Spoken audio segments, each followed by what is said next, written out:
Bab 1 dari buku tersebut menjelaskan konsep dasar karakter dan pembangunan karakter bangsa pada bab ini. Penulis menjelaskan definisi karakter secara komprehensif. Karakter didefinisikan sebagai nilai-nilai perilaku manusia yang berhubungan dengan Tuhan Yang Maha Esa, diri sendiri, sesama manusia, lingkungan, dan kebangsaan yang terwujud dalam pikiran, sikap, perasaan, perkataan, dan perbuatan berdasarkan norma-norma hukum, norma-norma agama, tata krama, budaya, dan adat istiadat.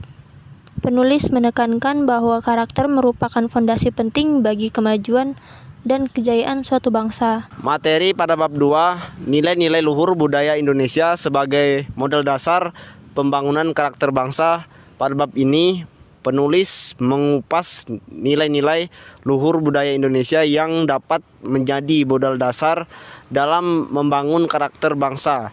Nilai-nilai tersebut antara lain regolitas, gotong royong, musyawarah, dan kekeluargaan. Penulis menegaskan bahwa nilai-nilai ini telah mengakar kuat dalam budaya masyarakat Indonesia dan harus dilestarikan serta dikembangkan dalam upaya pembangunan karakter bangsa. Bab 3 pada buku ini menjelaskan tentang peran pendidikan dalam pembangunan karakter bangsa. Bab ini membahas peran strategis pendidikan dalam membangun karakter bangsa. Penulis menekankan pentingnya pendidikan karakter di semua jenjang, mulai dari keluarga, sekolah, hingga perguruan tinggi.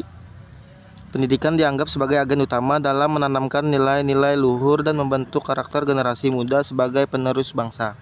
Bab 4 menganalisis tantangan-tantangan yang dihadapi dalam membangun karakter bangsa. Penulis mengidentifikasi berbagai permasalahan seperti dekadensi moral, degradasi nilai-nilai, serta pengaruh negatif globalisasi yang dapat menghambat upaya pembangunan karakter. Bab 5 pada buku ini menjelaskan strategi dan langkah-langkah konkret dalam membangun karakter bangsa. Bab ini menawarkan strategi dan langkah-langkah konkret yang dapat dilakukan oleh pemerintah, lembaga pendidikan, dan masyarakat dalam membangun karakter bangsa. Penulis memberikan rekomendasi program-program pembangunan karakter yang efektif, mulai dari pembangunan nilai-nilai luhur, pengembangan kurikulum pendidikan karakter, hingga pemberdayaan peran keluarga dan masyarakat. Penutup dari review buku Dr. Teddy Priyatna MAG dari bab 1 sampai bab 5.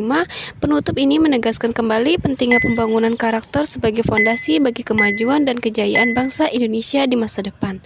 Penulis menekankan perlunya komitmen dan kolaborasi dari keseluruhan komponen bangsa dalam mewujudkan Indonesia yang berkarakter kuat.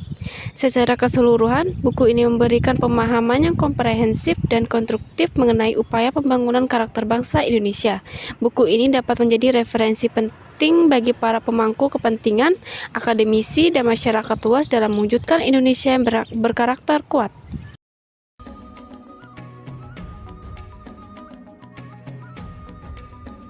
Guys, jadi kita ada tugas kelompok buat bikin review buku dari Bapak gitu. Jadi kita suruh nge-review buku. Menurut kalian konsep videonya bagus yang kayak mana? Aku sih punya konsep videonya seperti ini. Menurut kalian kayak mana? Aku juga punya konsep seperti ini. Sebenarnya aku juga punya konsep sih, seperti ini konsepnya. Kalian gimana konsepnya? Mau yang kayak mana? Pakai punya Helda aja nggak sih konsepnya? Aku punya konsep sendiri sih. Konsepku kayak gini. Kalau menurut aku pakai punya aku aja. Soalnya kayak punya kalian nggak usah deh. Punya aku aja. Kayak punya aku aja kayaknya. Soalnya punya aku kan lebih gimana ya? Kayaknya lebih menarik deh, lebih efisien gitu. Lebih bagus. Setuju sama punya Palen sih. Punya aku lebih bagus, lebih terstruktur gitu. Punya aku punya banyak itu informasinya. Aku juga udah lengkap. Pokoknya pakai punya aku aja. Punya kalian nggak usah ya. Kamu nggak boleh gitu. Kita satu kelompok harus sama-sama saling menghargai pendapat orang lain. Mending menurutku kita satukan ide-ide konsep dari teman-teman buat tugas kelompok kita. Boleh, bagus sih. Kalau menurut kalian gimana? Setuju. Setuju. Ja. Oke. Kalau gitu kita gabungin ya. Oke.